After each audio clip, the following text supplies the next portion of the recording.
I was a pastor of a church, retiring in my 40th year of ministry. Pastors are expected to be nice to everyone in their church. Who wants a nasty pastor?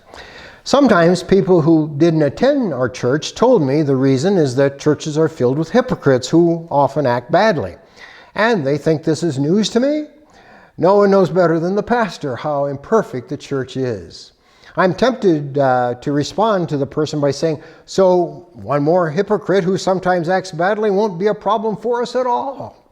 But I bite my tongue. I don't want to be nasty.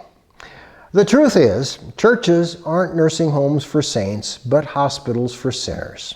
All of us, including the pastor, are a work in progress. All of us continually need the healing of the great physician, Jesus. Sometimes the hurt I experienced as a pastor was quite intense. Keep in mind that most of the time, most of the parishioners were wonderful and exhibited the love of Christ. But sometimes, with a few people, not so much.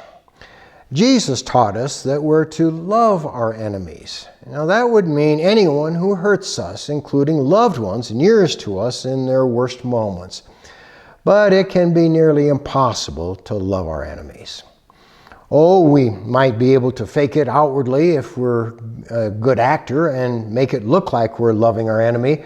But down deep, however, we're likely still seething with anger and unforgiveness. If I had to grit my teeth with those who mistreated me over the years, trying to love them, I'd have ground down my teeth to the gums long ago. There's a better way, the only way to truly love our enemies.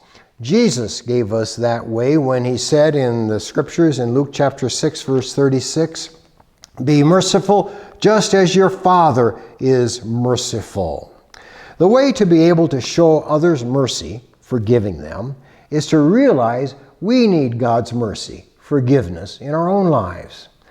I know we might argue that we've never done something so despicable as the person who has hurt us.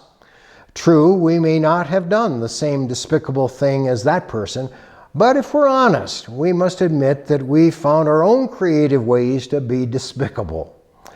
It's when we acknowledge we have had to depend on God being merciful to us that we can then, in turn, find the will and strength to be merciful toward those who have hurt us. Referring back to those 40 years of ministry where I encountered several hurtful people, including outside of the ministry, I can testify that focusing on God being merciful to me was the key to being merciful to others, even loving my enemies. When it's difficult to forgive and show mercy, I've learned I must turn the focus onto myself and how I've had to count on the constant mercy and forgiveness of God. Then, by the help of my merciful God, I can give the mercy and forgiveness to others that I've been given by God. Acknowledging God's mercy toward us is the perfect motivation for being a merciful person towards someone else. The Bible says in 1 John chapter 4, verse 19, "We love because He first loved us." God bless.